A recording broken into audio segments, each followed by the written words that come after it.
Windows open because last week I had a window open and there was like echo.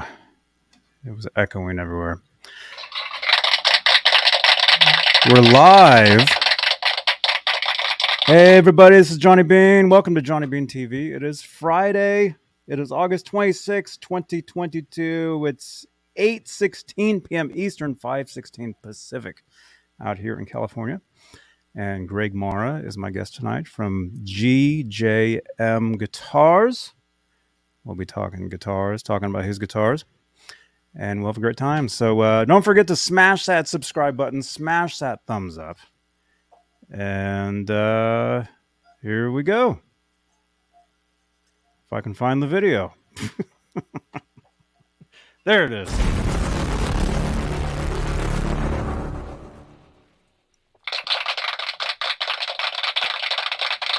There we are. Hey, man. What's up, Johnny? How you doing, buddy? I'm great.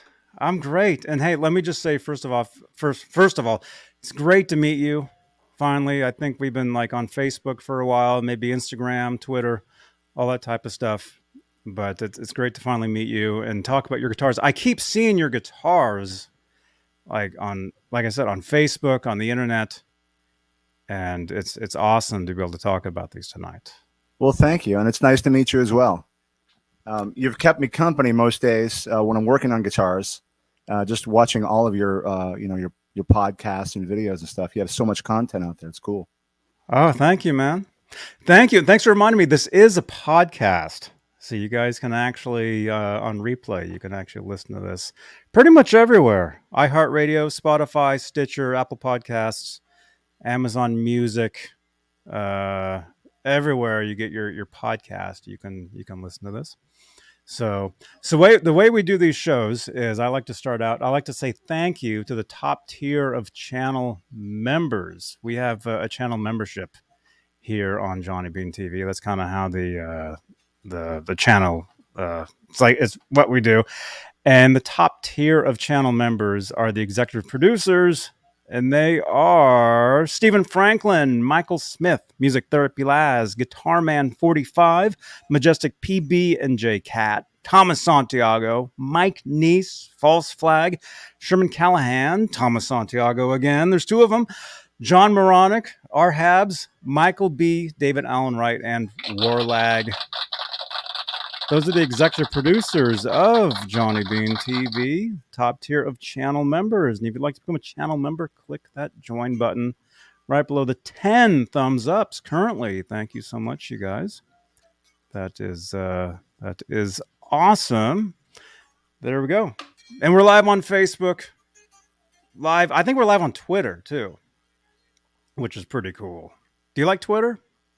I don't use it. No? I don't really use it. I mean, I remember like 2010 or whatever when it came out, and I was like, what's this about? And then it just didn't seem like there was anything to look at. I'm like, just people saying stuff, and that's it. And then other people saying other stuff, and it's like, like, I just had breakfast. It was delicious. Right, exactly. Yeah. Yeah, it's cool, though, for people that like to use it, I guess. Mm-hmm. I love it. I think Twitter is awesome. It's a great place. And we're live on Twitter as well. So hello, Twitter friends. So Greg. So first of all, let me just say, I became aware of you, and I told you this yesterday, for the first time. It's been at least 3, 4 years, maybe longer. You were a part of a live stream. I want to say it was a Steve Vai stream, and I want to say it was maybe from. You can correct me if I'm wrong. I want to say it was from Vegas or something. That was Musicians Institute in Hollywood. That was okay. Steve Vai's. I think he called it Jam. What did he call it? Big Jam-a-lama, whatever he called it. But it was like a 3-day thing where they had 24-hour jamming, and Larry Mitchell. Yes. Obviously, amazing Larry Mitchell contacted me to go up and jam, and I think it was maybe 11 o'clock at night. But Steve had just played, And then Larry brought me up, and then we played a couple songs, and then it kept going. We left, came home, and it was still going. It was very cool. And Musicians Institute has an amazing stage and live room down there, so it was a really cool time. I got to jam with Jeremy Colson, who was Steve Vai's drummer, and that was just honestly, besides jamming with Larry Mitchell. I mean, Larry Mitchell's a legend. It was funny because I had never met Jeremy, but we're friends on Facebook, and everybody's backstage. It's not a big area, and I said, "Hey, Jeremy Colson." He's like, "Hey, Greg," and I'm like, "How the heck do you know my name? That's rad as hell." But so as I'm walking out on stage, I'm like, "I'm gonna go play now with Larry." He goes, "Me too." I'm like, "Holy shit!" Oh, sorry, holy crap. Oh, you can say holy anything. That's fine. Jeremy Colson is following me, is going to play drums on these tunes. So it was just freaking amazing. That was awesome getting to play with him. And Jeremy is a world class. I mean, there's no denying how great that guy is on drums. Mm-hmm. That's cool. Yeah, it was something like 11 at night or 11:30 or maybe later, because I tuned in because I'm friends with Larry. I've known him for several years, and so I was tuning in to watch him, and then I remember you getting up there and playing. Yeah, and so I'm like Greg Marra, I gotta check this dude out. And then here we are now, a few years later, maybe 3-4 years later, and we're finally getting to meet. Yeah, man. And you got some awesome guitars there. I mean, thanks, for one thing, man. Yeah, these are all ones that I built, and then I made my own model based on another model that is. Let's see if I can get my hand right. This guy right here was kind of like the guys in Racer. The guys in Racer X made this model of popular back in the late '80s in Racer X.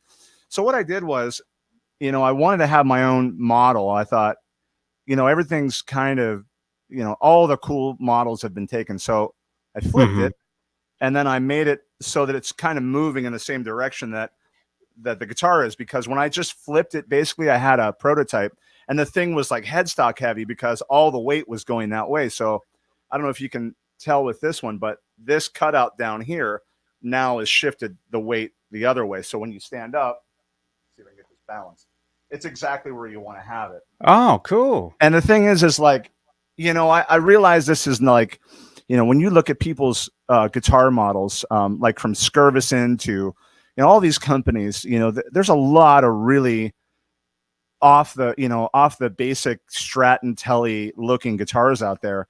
And I always thought, I'm going to show you something real quick. I'm going to get up and show you this guitar. I'm going to show you my first guitar. It's not the actual guitar. I bought another one like it because my very first electric guitar is in pieces in the garage. But I want to show you this real quick. I was always a big fan of those, 1960s Japanese import guitars, like the Dan Electros and the Kawais and I love these guitars. There's a lot of them out there. I've got a book on all of them. Let me grab this real quick. I'm going to show you this. Okay. Let's say hello to some people that are here. We got Janice Lala is watching us, who met Larry. That's awesome. We got Mike Neese. We got Majestic PB&J Cat. We got Symmetry. We got Guitar for a Cure. Dude, I saw your name somewhere else earlier today, man. Good to see you. Look at this. We got Tim Thomas. Good to see everybody here tonight. Yeah, make sure to smash that thumbs up. And subscribe if you're brand new to this. We do shows every week. Actually, almost every day. There's always something new here on Johnny Bean TV. So, well, that was a huge production for me to leave. I know you're thinking. Oh, that's cool. Right, so that's cool. Back. I'm thanking people. Yes. All and right. Mike Neese. By the way, Mike Neese, thank you for becoming a YouTube member again. Channel members. It is awesome. So, dude, yeah, that looks like an older. So this is my very first electric guitar, and honestly, I was hoping when I got this one from eBay like a year and a half, 2 years ago, that it would play a little better than my original. But you could honestly use this as a cheese grater. The strings are so far up off the neck. Yeah. And I cranked on the. I got it as best as it'll play. But this guitar in baby blue was my first one, and look at this headstock. It's about as big as the body. I mean, that's just a massive headstock. But I always thought these guitars looked so cool that I was like, you know what? When I designed my own body, and that's one. Let's see if I can get my hand doing the right thing here. That's another version of the same body that I designed, and it's based on this guy upside down, which was like the coronet. So I called it the tenor rock because I flipped it upside down and just flipped the word upside down. And now that's my model. So the idea behind my company is, I mean, obviously you can see all these guitars behind me are ones that I made. I'm doing your standard Telly, your standard Strat, but I love to do the finishes, and I love to do the relicking. And I like to make them look nice too if the wood's nice, but I just think it's really cool to take something that shouldn't look like you can shred on it and be able to totally just do anything you want on it. I love like really off the wall looking guitars. So at some point I would like to do a version of this guy, just the body itself, and then see what I can do with it, because it's just, to me, that looks awesome. I mean, that was my very first guitar that I ever had. I mean, this not this exact one. This is another one, but it's just like it, and this finish. And I just think that's cool, man. I just think that's super rad. And there's a lot like this. If you look at those like 1960s Japanese import guitars, that's kind of my mindset. Yeah, like I was telling you yesterday, I used to work at a place called Subway Guitars in Berkeley, and we had basically stacks and stacks of those things. Oh, wow. Like all kind, like actual, and what we would do there was we would upgrade them. Yeah. So we would like upgrade the bridges, sometimes upgrade the tuners, make them more playable. Yeah. And so I was around a lot of stuff like that, old Japanese silver tones, down electros, Ks. Oh man. Univox. I mean, everything basically. Yeah. And so that's cool my favorite. I just stuff. think when you look at those guitars that shouldn't look like you should be able to rip on them, but then, you do it right. So this is 25.5-inch scale. So it's not like it's some weird scale. Like, I don't even know what that scale is. Like the Freeman line, there's like 2 spaces before the 9, and it should be 3, 5, 7, 9, but not for that. It's just weird. So I was like, let's do a 25.5-inch scale. This is kind of like the Charvel feel. It is a 12-inch to 16-inch compound radius. And so the thing about that is it allows you to just, bend, and not have any notes spread out. But this one in particular, what I did was I have the Fishman system in here. So there's the Greg Koch P90. So you get 3 voices, which is cool. So you have single coil, you have P90, and you have P90 hot on this 3-way mini toggle. And it just, man, it just gives you all those tones. So, 5-way times 3, you get all those tones, which is really rad. So not only do you get like modern playability, but you get all the cool stuff with, the modern switching and obviously the Fishman system. So it might not look modern, but it definitely has a modern sound and, the modern technology in there with Fishman. Oh, that's great. That's great, man. Yeah, I mean, guitars are, I mean, looks are awesome, but it's really about the sound. It's about how it, the sound of the guitar, how many different tones you can get out of them, I guess, depending, because I know before we went live, we were talking about a little about Van Halen. Edward, huge influence on myself. And back in the day, all I wanted was a 1 pickup guitar with a Floyd. That was it. Absolutely. Now I want the total opposite. I want something with as many pickups as possible, with Floyds, with non-Floyds, with Vega trims, all these different types of bridges. Because you change. Absolutely. You develop, and depending on the situation, if you write, if you're a performer, if whatever it is, the guitars become more like tools, to help you with whatever it is that you're doing. And I totally agree with that. I mean, that's definitely my mindset too. Like, if you look at like this guy, let's see if I can get my hand to do the right thing. So this guy right here has the P rails by Seymour Duncan, but it has three sort of voicings in it. So it's only obviously 1 bridge pickup, but it has the single, it has the P90, and it has the humbucker. So that's kind of my mindset. And then the Telly right here, which is like the Telly shape, that has the hot rails, that has a split coil, then it has off. So all of my if we look at the Coronet, this is, the thing that's cool about that is you have the 3 mini humbuckers, but you have bridge and middle, And then obviously, you know, the 5-way, just how it normally would be. But the middle position is the 2 outer pickups. So it's not just the middle by itself. So I wanted to have all my wiring be like kind of unique in that way. I mean, obviously, this guy right here is just a relic kind of Strat humbucker single. But I think the mindset is like, for me at least, I would always do that to my guitars anyway. You know, if I'd buy a guitar, I'd be like, the very first thing I'm going to do is change the output jack, change all the switches, make sure that all the frets are dialed in perfectly. I'm going to do all that anyway. For 20 years now, I've been doing that. And so I just always thought, well, why do I have to be, you know, why do I have to play this guitar that's coming off the rack and have the switching be just like they wanted me to have it? So I would always do things like I was telling you with the telly and just, I mean, it's easy enough just to wire it in some unique way that is more clever than just having a single coil in the middle position. It's like, I don't know about you, but I have never found a use for that ever.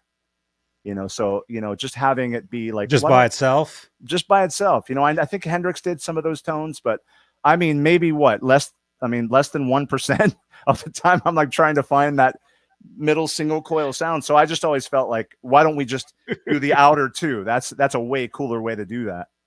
You know, and yeah, you know, it's just how can you mod a guitar off the rack? You know what I mean? Yeah. And actually, here I can share the screen here. We can take a closer look at some of those. Let's see. Here we go. That should do it. That should be. There we go. That's the one you were pointing at, right? Yeah. So the blue one is the 3 mini humbuckers from Seymour Duncan. And by the way, they sound amazing. Seymour Duncan had, I think that's supposed to be for the Firebird, but they work perfectly and for what I wanted. I mean, I never feel like they're lacking any tone whatsoever. I love those pickups. So I do favor Seymour Duncan quite a bit, just because I just find their tones to be what I like. I do like the EVH pickups too. I mean, I've got one EVH guitar, but yeah, so that blue one's got the 3 mini humbuckers, and then the telly style has the single. It is is it not? What is that? That's a Duncan too. So it's like their hot rails, and it's humbucker, it's split, and then it's off. So the 3-way is that. And then that's cool. No neck pickup. And anytime I just do a single humbucker in the bridge, it's always the Eddie Van Halen mindset. I mean, just imagine. You don't need me to tell you, but he got all those tones out of one single humbucker pickup. It's just always going to amaze me until the end of time, is just how many tones he got out of just one single pickup. Is just tremendous. Yeah. Well, I mean, plus it is the player too.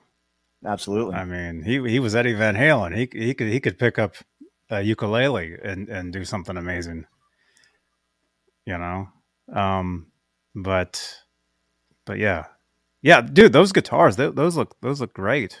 Thank you, man. I love the finishes, and yeah, I was noticing on some of these, I was noticing the colors. You have a lot of really cool colors with like this other one. You have a really cool. Here, let's see if I can show this. Really cool purple. Looks like it has a. Let's see. Looks like a mini humbucker and a regular humbucker. It looks like. Yeah. So those are the stained ash. So you know, a lot of times, I mean, not that one. There's another one that I did that I sandblasted it first, so you could get the grain to be very deep. And so the more you stain and sand it back, it looks more 3D.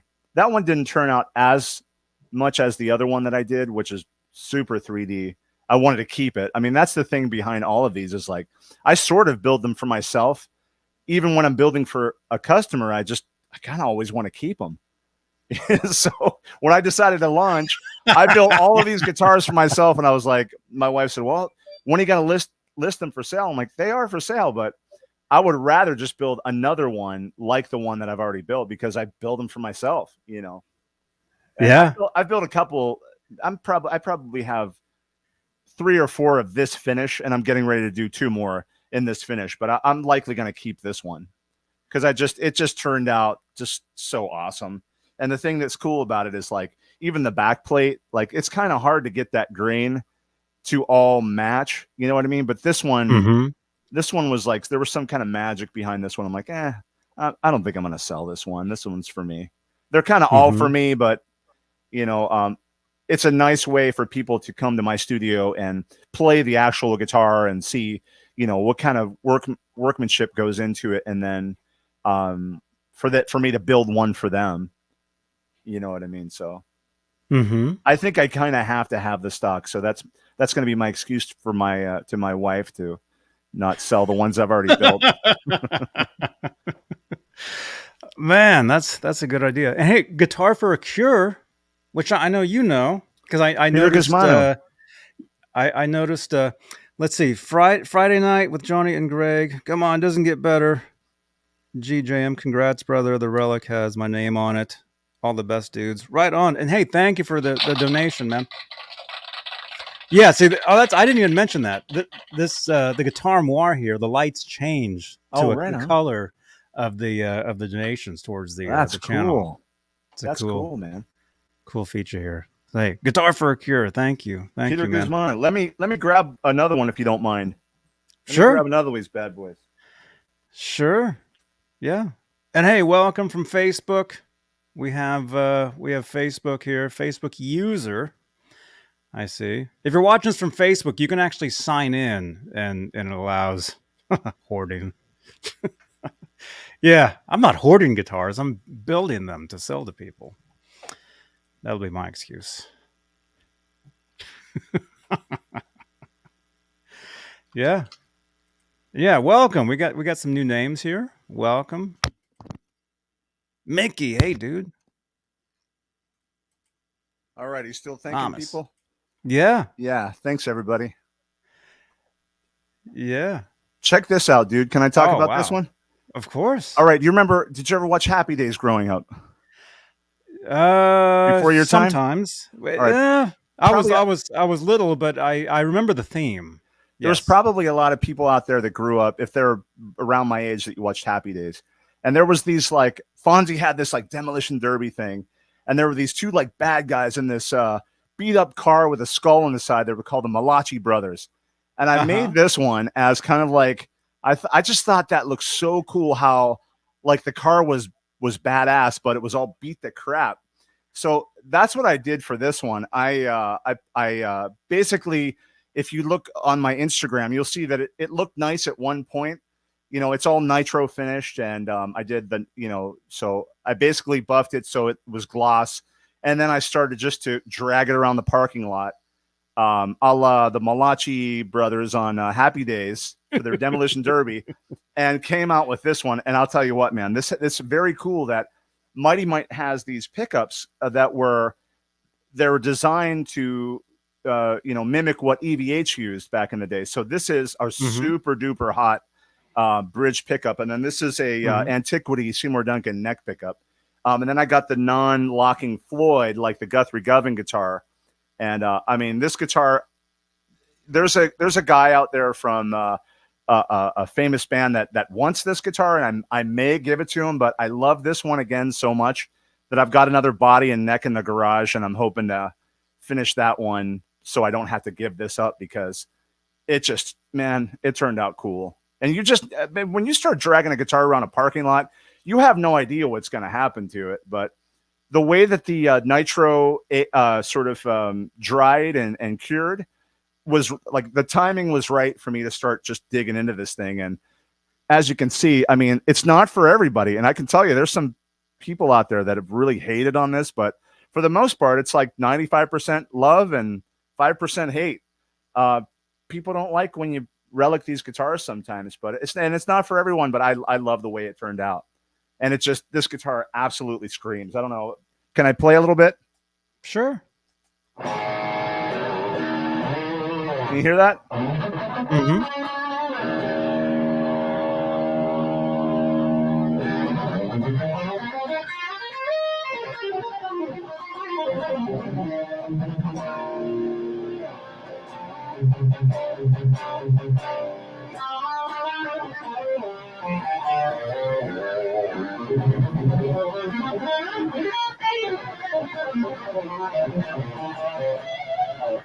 The pickup is really hot. Awesome. So thank you, man. You don't need to have a lot of like, I always use a boost pedal, a tumnus in front of my amp, and you got to turn it way back because like the pickup is doing a lot of the work. So anybody that hasn't checked out the Mighty Mite pickup that's voiced like the EVH, definitely check that out because it's hot and it sounds really good. Nice. And hey, I'm on your Instagram right now. Let's see if I can show this. I think I found it. I think it's just the body, right? It's like when you were making it. Yeah. Let's see. It should be that one there. Oh yeah. Right? Like I'm saying, yeah, it looked nice at one point. There's another picture before even, because I taped all that off because it's like if you have to scrape all of that, it's just such a pain in the butt. So I taped all that off, and then you can see the ash was like, it looked nice. So when I started beating it up and started relicking it, I actually had to stain the ash so it looked aged because it just looked too nice underneath. Right. Yeah, man. Right. I think that looks great. Thank you. I like that. And like I said with myself, and hey, Janice, thank you so much, Janice. Johnny, I would like to know about the guitar in the thumbnail. Oh, the one, that one? That guitar? Is that that's the one we showed, right? That's the one right above you? Yeah, let me pull it down. Awesome. And hey, Janice, thank you again. Hey, Guitar Man 45. Guitar Man, thank you again for being a channel member, dude. What was I going to say? Oh, he can't hear me. Oh, I was going to talk about the relic guitars. I mean, wait till he puts the headphones on. By the way, smash that thumbs up, you guys. Let's see if we can break a record for the most thumbs tonight. So if this is the one she's talking about. Yeah. So this is like when I wanted to make this, I literally didn't know I was going to make it a model. It is one of my models now, but it's based on the Coronet, or they had like a Wilshire that was like more upgraded, but I just kind of thought it looked cool because the Racer X guys had an Ibanez version of this guitar. And so what I did with this is I sandblasted it, and then it's a piece of ash. And then what I did was I used silver pore filler, and then, let's see if I'm doing this right. No, I painted it blue first. So it had a primer painted blue, and then I sandblasted it, and then I put the silver pore filler, and then I started putting all the finishing coats on it. So it matches the chrome hardware in the light. So it really jumps out whenever I don't know if you can see that, but yeah, this is another really cool one. And like I was saying before, it has the middle position is the 2 outer pickups. So, you have your normal 5-way, but then the middle is the 2 outer, which is a way more usable sound. And then the other thing I wanted to mention is all of my guitars. I mean, like I was saying, I build them for myself. So I always like the Yngwie Malmsteen Seymour Duncan speed knob, like the 500K pot speed knob, because it's that Van Halen thing, the Bourne's pot, where he would do the Cathedral and have that speed knob. Because to me, I don't want to have to fight that. So that's what's up with that. So I'm already, it comes stock with the YJM 500K pot. Nice. Oh yeah, that's a great looking guitar. I really like that. I really like how the finish like matches with the chrome. That's a really cool feature. You don't really see that. That's pretty unique. It's funny that finish on this guy here. I found a guy on YouTube. I mean, the thing is like, I don't really think there's going to be anything unique about anything now that YouTube's there. I mean, it's not like it's an original idea. I just liked it and try to do it myself. So this guy here is like, it's basically sandblasted again, stained, and then you put a silver pore filler in there, and it just creates that super rad look. I mean, to me, I just think, why not create a piece of art? It's like, there's only going to be one of these because of the wood grain, and it's a piece of wood, so why am I going to cover that up with all kinds of paint and stuff? I just think it would be much cooler if the wood looks good to feature it, show it off. Is that the one above you right there? That's it. Yep. Oh, yeah. Yeah. Yeah, that's great. Thanks, dude. Wow. I like that. Let's see. Oh, you're welcome, man. And hey, it looks like we got comments. We got comments. Guitar for a Cure loves it. He also says, Greg, I have the Govan. How is the tuning with that bridge? Well, since I know Peter and I have a hard time embellishing or lying, I will say it's not great. It's definitely not great. In fact, Peter, here's the bar that goes in that guitar, and I'm not going to put it in because it just I don't know how the Guthrie model is doing their nuts, but I think I have to maybe get a different type of nut in there and maybe put a string tree or something else because it just doesn't stay in tune. It's cool to have it on there.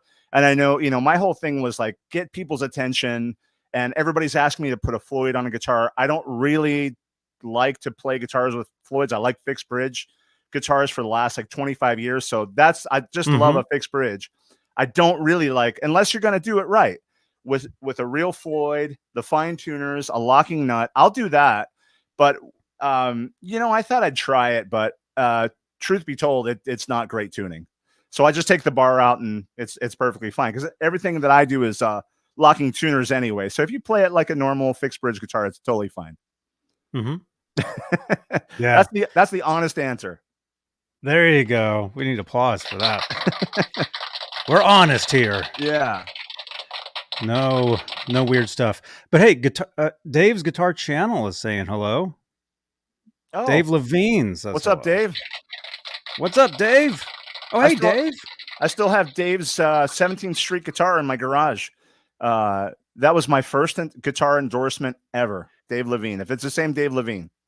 Oh, cool. Yeah. Great guitar built by John Carruthers made that guitar. It was a very, very cool guitar and design. Awesome, man. Well, hey, everybody. Smash that thumbs up. We're having a great time. Look at these amazing guitars. GJM Guitars by Greg Marra.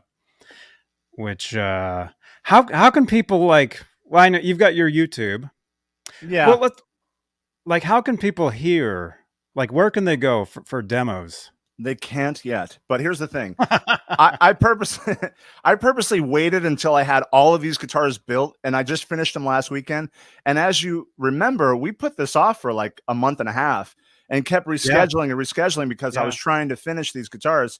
And I wanted to use your platform to launch the company officially. So how can people hear them? Well, starting in the next week, I'm going to start releasing demo videos and marketing videos. So within the upcoming week is when I'm going to, now that you and I have launched the company, thank you, Johnny. You're welcome, man. It's gonna be officially on my YouTube channel, which is Greg Marra TV, and I'll go through the whole name of that. Yeah, yeah, man. So it's fun. It's funny because over the years I've worked for a lot of different companies through Guitar Guru Network, from Freeman to you name it. Oh, I've played like $6,000-$7,000 guitars in my like everybody I had in my studio doing demos. So I'm not doing that anymore. So now it'll be for me. I'll do my demos for my guitars. Awesome. That's where I saw you too, man. I know Guitar Gurus. I know those guys. Yeah. Which is now Incognito Guitars. So, when they sold the company, then I didn't, obviously I wasn't working for them anymore. So I kind of changed my direction and decided to do my own thing. But yeah, now I'll just do all the demos for myself. And, I'll use my guitars for pedal and amp demos and stuff. But yeah, if you go to Greg Marra TV, that's where everything will be. There you go. And that link, if it's not down below, I think it is, but if it's not, it will be. And this is great, man. This is great. You can build all these guitars, build them for yourself, but then people can buy them. And maybe when those players go out on tour, you can go to the shows, you can see that your guitar's on stage, you can play, your own guitars. That's awesome. It's been a lot of fun. The best part of the whole journey has been, I don't need a guitar tech anymore. I mean, if you had talked to me maybe 3 or 4 years ago, I would be like, I got to take my guitar down to my tech so he can adjust this, that, or the other. But when you build like 30 guitars yourself and you're like, I guess I just lost all the money I put into those parts because I screwed it up. Once you screw up about 5 guitars, you figure it out real quick what you want to do. Mm-hmm. And the other thing that ends up happening is once you're dealing with an engineer that's cutting your bodies, you realize that whenever they're sending you a sample, you better get the neck pocket right. You better get the depth right. You better get the scale correct. You better get the bridge placement right and all the holes, because you're paying for all those samples. So that was I just kind of figured, you know what, if I'm going to do this, I'm going to do it and figure out all of the specs, all of the details, and be able to assemble the guitar myself and sand the guitar myself, finish it, wire it, everything that you would ever need to do. I wanted to learn. And over the summer, I decided I was going to, I tell you what, I contacted a lot of companies from I'll just tell you, ESP, I mean, just down the line, a lot of companies in Southern California. And there's a company that's about 20 minutes from my house. And I was like, I know those guys. And I contacted Matt Larrivee from Larrivee Guitars. And he's like, yeah, we would love to have you. Can you do fret jobs? And I'm like, I can absolutely do that. And so I got hired to be in the fretting department. Now I'm doing I'm doing all the neck profiling. I'm doing all of the fret jobs. So I'm telling you, once you do like 5 or 6 fret jobs a day times 5 days a week times a couple months, you got a couple hundred guitars under your belt of doing fret jobs. And I can tell you that if I go back to something that I did like even 2 years ago, I'm like, oh, what was I thinking? I didn't really know what I was doing. Or, like I can like pull all the frets now and do a refret and not have any, I won't even think about it, because like I'm saying, once you do a couple hundred guitar fret jobs, you kind of figure some stuff out. But the greatest resource is working right next, like 5 feet away from Jean Larrivee, who is, he's 80, and he was a master luthier in the early 80s. So that guy is going to give you the answer in a snap of a finger. And he's just the coolest guy. And I can't tell you how much I'm learning just being there. And everybody that works there, it's kind of like a family. It's not a corporate business, even though it's a big business. I would say they have about 25 employees, and everybody, if you can imagine a factory assembly line, everybody is looking at the guy behind them and in front of them, because you don't want to screw up the next guy in front of you. You don't want to do anything that's going to mess up the finishing guy because he has extra work. And you don't want to, and the guy behind you doesn't want to screw you up, because then you're like, oh man, they want me to do 6 or 7 guitars a day, and that's going to mess up my timing. And you got to put in extra time. So I got to say, it's been a blessing getting hired at Larrivee, because I'm just learning a ton of these skills that it's helping me with my guitars. So it's been awesome. That's great. Wow. I played a Larrivee guitar years ago. Well, I mean, the store that I worked at, Subway in Berkeley, California, had one. It was like a super strat type of thing. And I think it was black. And I remember it said Larrivee on the headstock. Mm-hmm. And it was a great guitar. It was a great quality guitar. Oh yeah. That's cool. The thing that's crazy is, so like, I got to tell you, it's just kind of nuts walking in there and you're going, like, just imagine walking into like Willy Wonka and the Chocolate Factory. If you're like a chocolate lover, that's what it's like going to work every day. I'm like, my wife can't believe I get up at 5:30 every day to just drive as fast as I can to get to the shop. And I'm like, people are like going on their lunch breaks, and I'm like, I don't want to stop doing this. And like, it's crazy because it's 7:30 to 4, and there's a couple 15-minute breaks, and then it's a half hour for lunch. I'm like, I don't wait for the timer to go back up, the buzzer to go back off, to go back to work. I'm like, I'm always in my little wood shop area, like getting ready to go back to it. And I'm like, super, like, you just can't imagine how awesome it is to work at a guitar factory if you're into that kind of thing. And so I tell you what, for as long as I can possibly work there and manage my company too on the nights and weekends, I'm going to do it, because it's rad as hell to walk back. You walk beside a stack of, these beautiful guitar telly bodies that they're building. And like, you're just going, oh my gosh, look how amazing that is. I can't wait to, whatever. I can't wait to fret it. I can't wait till the final assembly guys get finished with this so I can play that guitar. So it's really cool. And then they have I got to tell you, there's some contracted guitar companies they built for over the years. I'm not going to mention who, but there's an area in that wood shop, in that factory, where it's all these guitars, like famous guitars that you're going, oh my gosh, if they ever throw those away, like I got to get one of those. I got to grab one of those. It's just the coolest job ever. Oh, that's great. Yeah. And that's perfect for you because you got your own company now. GJM Guitars, where anything you're learning right there from Larrivee, you can take directly those skills into what you're doing. Definitely. And it's I mean, you're the real deal. So it's awesome. Well, thank you, man. You're welcome. The coolest thing about it is if I don't know how to do something, like no matter what it is, if I don't know what I'm doing, there are guys in there that they're like master woodworkers. So they're gonna be able to give me the answer. Like the other day, I was thinking I wanted to do something special with a veneer on a headstock. And, obviously you have different angles that ride up to the fretboard. And I was thinking, how could I make this so that it perfectly matches the straight part to the radius and make it look like it's seamless? And there's this guy that works there that I asked, he's like, dude, that's so easy. Let me just show you how to do it. And like, you've got the answer. The guy's right there, so that's the coolest thing, is being able to say, I want to be able to pull this move off. And there are a lot of great woodworker guitar builders that work there too. So I just feel super fortunate to have been hired. And because I know they don't have it's not a huge staff. And there are people that have been there for many years, and it's very, very cool. That's great. Man, that's awesome. So how does that inspire you? Because I know I mean, obviously you play guitar, and obviously I saw your website and you've got your original albums and your original music and stuff. Does that inspire you to let's say when you're there working, and then when, let's say, well, where do you get inspiration for your music? Let me just ask you that.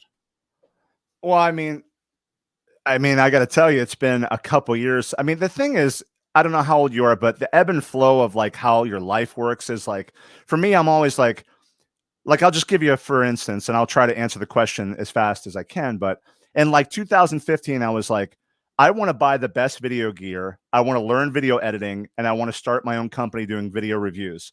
And you just figure out how to do it. And like I'm saying, with YouTube, you can figure out anything. And then you go work for a company and you work under people that are great editors, and you learn all the programs. And I just kind of thought throughout my life, I wanted to figure out a way of like, I want to cross that off my bucket list. And so I got to tell you, it's been a couple years since I've been super duper inspired to put out original music, just because I don't really want to go on tour right now. And I've got to tour with, I mean, it's been pretty cool. Some of the people that I have been in their band that, if you go on my website, I put a list of them, obviously with my credits and stuff, but so yeah. I feel like I've gotten to accomplish a lot of that. I don't really feel super inspired to write music. What I feel inspired to do is write backing tracks for my demo stuff. I'm super inspired to do that. I love doing that. So what I did was, I'll just show you real quick. Move this around. Like, did I lose string there? We're here. We got you. Okay, check this out. So I got a little hybrid digital. It's a electronic with real cymbals. Oh, so cool. I've been able to record the drums, record the bass, and make my own backing track. So it's like, that's kind of where I'm at. So when you talk about like new music or whatever, it's like, I know I'm going to have to go tour this stuff, and I don't want to leave my house. Yeah. So I'm not really doing any new music except for my backing tracks, which it's just super fun for me to do. Well, that's the same thing though, too. Is doing the backing tracks, because I play, I've toured, I've done some cool things here and there, and the cool thing about doing YouTube or doing a YouTube show, doing a podcast, is you know, one of the problems a lot of these creators have is they have to buy music, or they have to license music. Yeah. Where the thing is, a lot of them don't realize at some point, you know, if that company changes their minds, we're going to, you know, this is ours now, all their stuff is going to get flagged because they don't own that. Absolutely. They're going to lose everything. But if you create your own music and I mean, we've got these setups now with either Pro Tools or Logic Pro or whatever, where we can just basically just set up, record, you know, a couple minutes of something, edit it, chop it up. There you go. You've got a theme song for your show. Absolutely. You've got any credits themes. And so that's another thing too, is be like, you know, going to work, working on these guitars, being inspired by these guitars. I guess my question is, do you get inspired to play and create and write, like when you're playing your own guitars or working on guitars at Larrivee? I guess that's my question. Okay. Well, not really. I mean, I hate to say it like that. I'm not really inspired. I mean, the thing is, it's like, I mean, I'm 50 years old. So, I mean, when you do anything for 45 years of your life, it just, you know, I think your mindset is like, you know, I got to be honest with you. I feel most inspired when I can work uninterrupted all day on guitars. That is like the most inspirational to me, because I feel like I'm creating in a different way. And when I'm sitting here noodling on stuff, I just feel like, well, what's this really for? I mean, it's for a backing track for a demo video, which is cool, or I'll put out some music, but then I have to go play it live, or I just kind of feel like maybe I shifted, you know, my thinking in regards to what satisfies me. And I do have a record that's written that'll come out here whenever I feel like finishing it. But right now, my most inspirational is being able to, like, for instance, I just made a bass for Greg Chason from Badlands. And I saw that. Dude, I drove all the way out to Phoenix to give it to him. It was like 8 hours from LA. And I was like, I made a video of it, and that video is not out yet, but that'll be one of the first marketing videos. Just sitting there watching him play Badlands riffs on the bass that I built for him was like the most satisfying thing that you can imagine. So that, to answer your question, to play guitar, it's fun for me, but you know, do anything for 45 years and it's not the same as the first 20 years, you know? So I'm most inspired when I make something and I can give it to the artist. And so I've got an artist named Baron Sumter that I've made a bunch of guitars for, and he is an incredible guitar player. And then Jimmy DeAnda, which this is crazy. So Jimmy DeAnda was the Bulletboys for a drummer, and he's an amazing drummer. They were on a major label. They were all over MTV in the Headbangers Ball era, the big hair stuff. Yeah. Famous guy. So now, all these years later, he's been the drummer for George Lynch's band and a bunch of different, like, you know, guys from the late 80s, hair metal stuff. But he's got his own, like, I've been friends with him for about 20 years, and he's got his own band that he's singing, playing guitar on. He's actually a very good guitar player. So I'm making one of these guys. Let's see, my hand's not doing the right thing. I'm making one of these guys for the tenor rock. So that's my next thing. So when you talk about like what inspires you, I can't wait to finish that, to give it to him. So whenever he puts his video out or he does his marketing press shots, he'll have my guitar in the video. So that's kind of where my head is. There you go. Yeah. Oh, that's great. Awesome. And here, let me I'm on your Instagram. Let me just show this. You were just talking about how you drove. Was this in Phoenix? That's in Phoenix. Yep. Right there.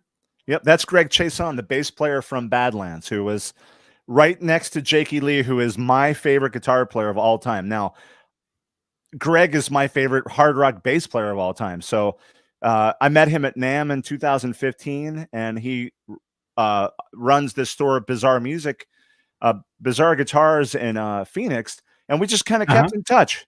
I had a podcast show. He was on it a couple times, and we would text each other stupid, funny things.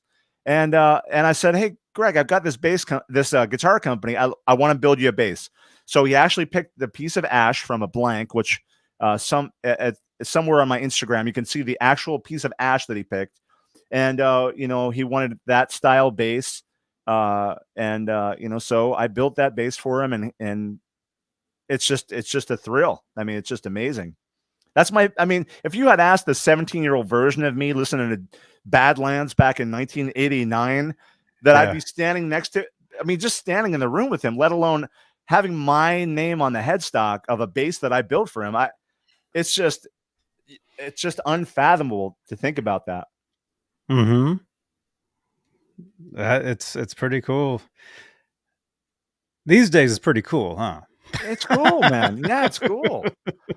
Yeah, I know it might not be for everyone to understand how much it means to be able to work with someone that when those formidable days when you're 16, 17, 18, when you're just coming up and everything's fresh and new and your favorite band. It's like, it does mean quite a bit to be able to get to work with some of these guys all these years later. It means a lot to me, at least. Mm-hmm. It's awesome. There you go. So that's it right there, right? That's it. That's the Greg Chase on bass. Mm-hmm. Right on. Right on. So will that be a model? I don't. I mean, the thing is I will build someone a bass, but I like to build guitars. It's more fun for me. I do have some bass bodies in the shop here at home that I could do. I mean. And I have had some interest, but I'm not really pushing that side of it. But if someone wants a bass, I'll build them a bass. That's cool. Thank you, man. Right on. Dude, so much amazing stories, man.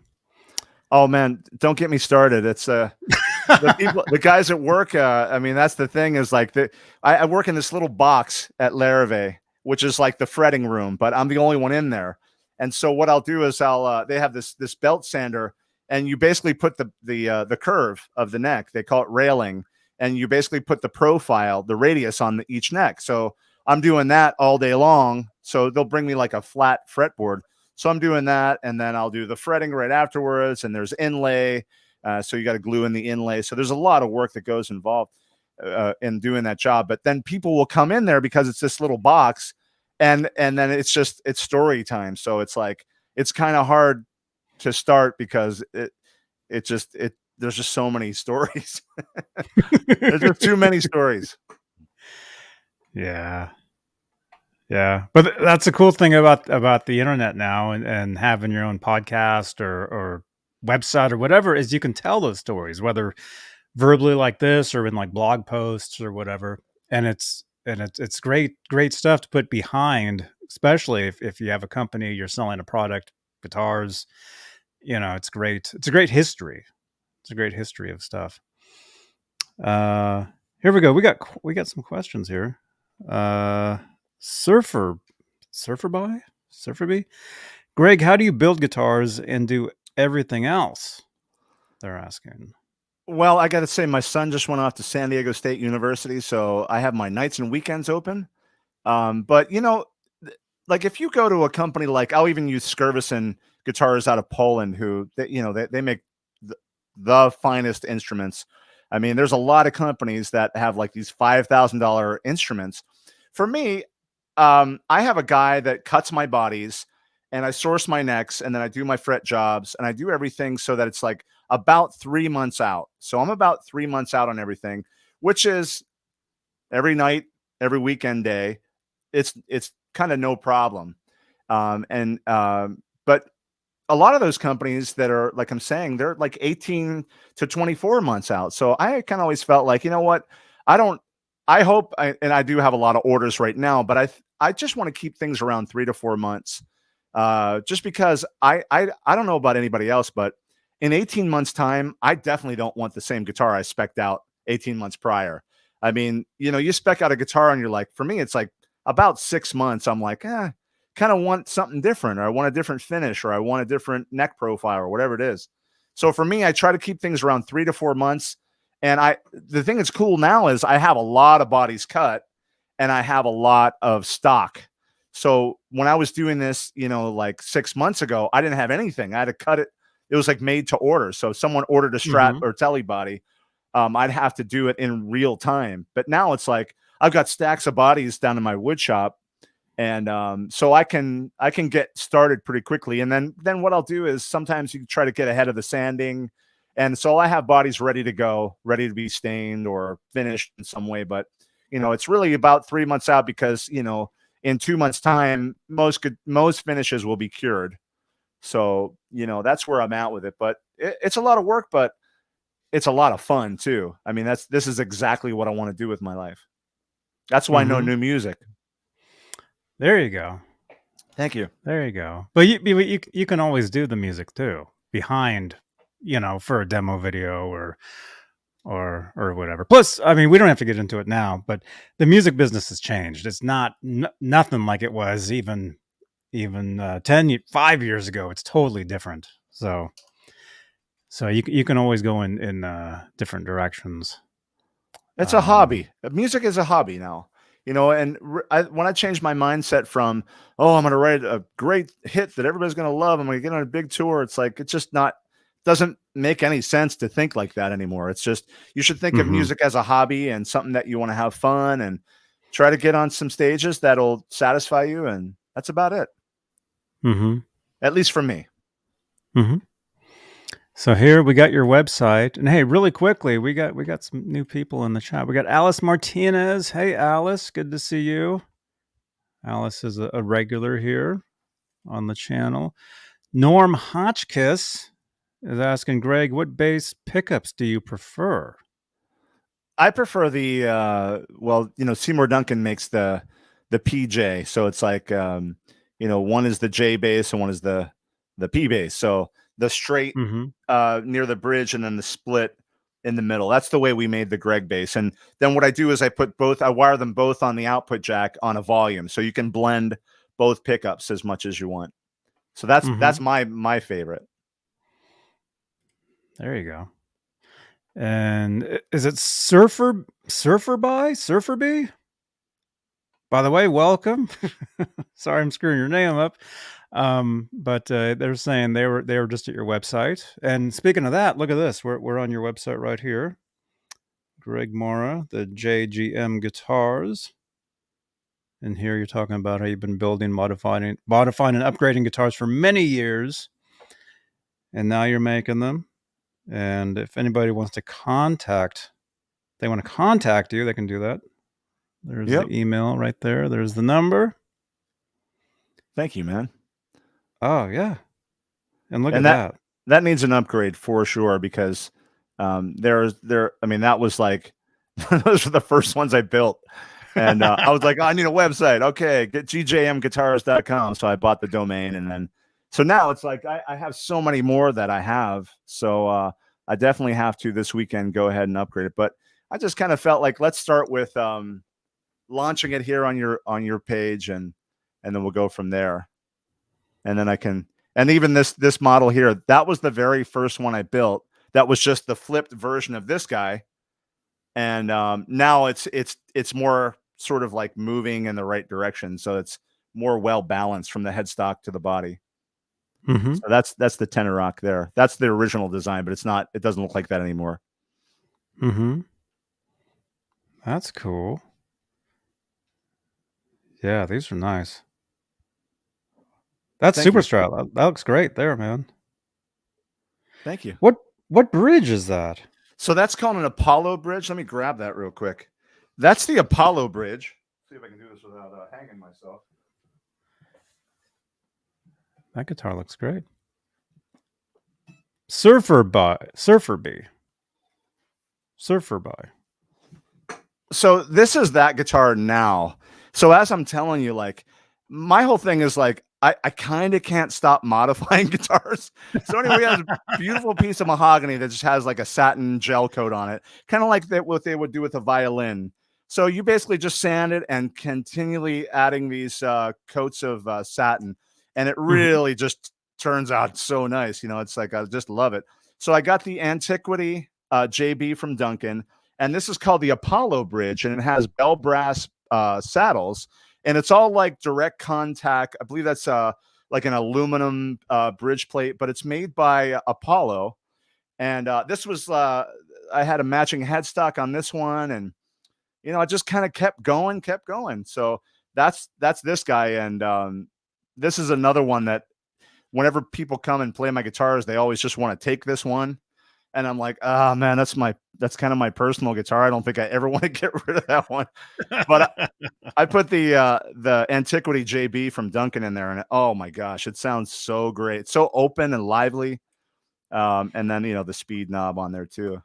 So it's no frills. I mean, it's one volume, one bridge pickup, but what else do you need? I mean, I didn't want to cover up all this wood with another pickup. I just want to bring one other guitar down here real quick, because this is an example of like the wood looks so nice that I just wanted to put a single bridge pickup in there, but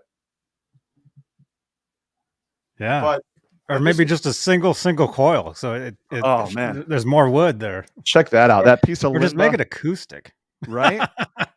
So this has the Magfrag pickups in it, and this comes from Third Power amps. And this is, obviously you can see the limba is just such a stunning piece of wood that it almost seemed like sacrilegious to put two pickups in. But this is this is another one that everybody just wants to take home with them. But I have more limba, and I've got a Telecaster version of this that I'm doing right now. But this has the satin gel coat on it too, which is that's my favorite, man. It just creates this nice, soft satiny finish, and it just really shows off the limba. I don't know if you're a fan of that, but limba is my favorite. It's just Mother Nature did a great job on this one. That's the wood. The wood is limba. Yeah. Yes. So limba is like, sometimes they'll call it Carina, and Carina, like the Carina Explorers, where it's all like kind of looks like more like this without the striping in there. But for me, when I saw this piece, I was like, I gotta have that, and I got two pieces just like it. So this is another one that is just kind of super special to me. Oh, right on, man. And look at that; those are your headstocks right there. Yep.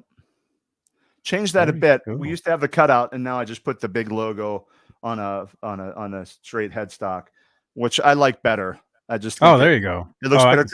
Because if you can imagine being 30 feet away from someone on stage, it's kind of hard to see the little imprint in there. And I kind of wanted to advertise a little bit more. And for my headstock, that was like one of the things it's based on a lot of different things, but it kind of has that, like, I always thought I always kind of thought the Ibanez headstock, like, it's not like it's designed exactly like that, but if you take a look at this guy, so, kind of the same vibe, but in reverse. It's not the same headstock. It's just, it's modeled after what I thought was an amazing looking headstock. So I just drew that out on a piece of paper and came up with something that I thought looked cool. That's cool. Oh, it's got to look cool. Yeah, it's got to look cool. But it does make sense though. If a player is playing an instrument on stage where you can read, what the guitar is. That's cool. That's cool, man. Well, we're at an hour. I don't know if you want to wrap it up, or if there's anything. Is there anything that has to be said? Nothing has to be said. I mean, I guess thanks for helping me launch this, Johnny, and postponing it so. I mean, I think it was like a month and a half, and it's been 12 years in the making.